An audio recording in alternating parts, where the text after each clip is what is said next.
Donc, je ne sais pas si vous m'entendez.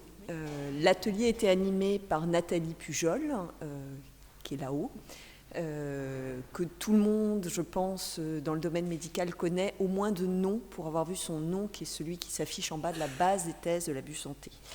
Donc le sujet, c'était les thèses d'exercice, papier ou électronique, où en est-on, comment s'y retrouver.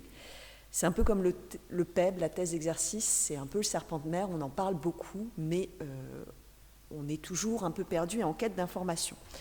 Donc la première question qu'on s'est posée, c'est d'abord la thèse d'exercice, c'est quoi ?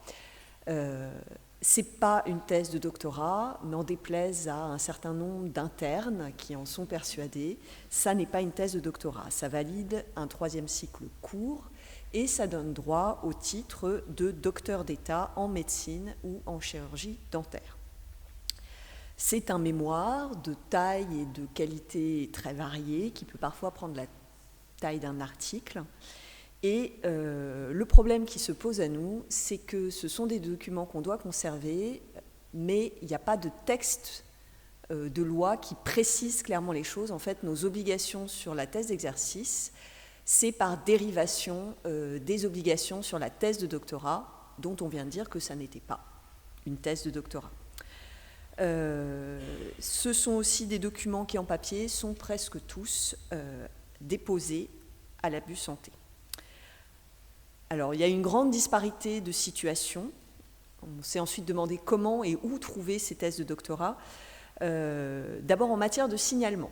Elles sont normalement signalées dans le SUDOC, la plupart du temps, sauf quand elles n'y sont pas.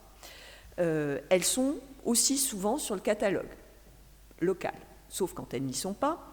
Elles sont dans la base des thèses de l'abus santé de 1985 à 2018, donc depuis cette année, elles n'y sont plus. Éventuellement dans une base purement locale, un portail d'accès, si elles sont uniquement en électronique, c'est encore un cas à part.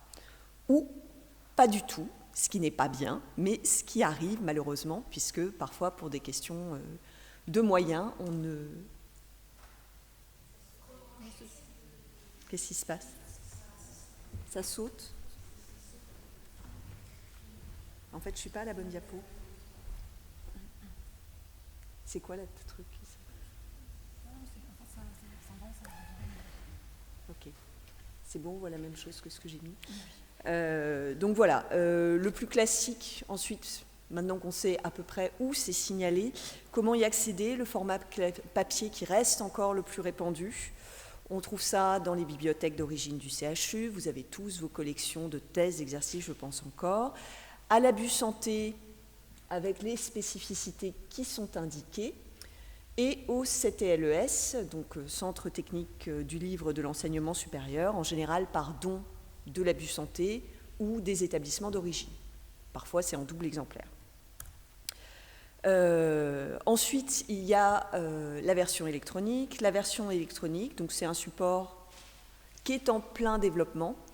Alors, où est-ce qu'on ne la trouve jamais ? Évidemment, c'est dans STAR, puisque comme nous l'avons dit dès le départ, ça n'est pas une thèse de doctorat. STAR, c'est pour les thèses. On les trouve souvent sur Dumas. Alors, c'est le plus simple. Quand c'est sur Dumas, c'est rattaché à HAL. La plupart des établissements qui ont choisi l'accès en ligne sont sur Dumas, mais ça n'est pas toujours possible, puisque Dumas, c'est soumis à l'autorisation de l'auteur et c'est soumis à l'autorisation du doyen. Donc, un certain nombre d'étudiants refusent que leurs travaux soient mis en ligne, alors que jusqu'ici, quand c'était en papier, j'étais jamais posé la question de la diffusion de leurs travaux.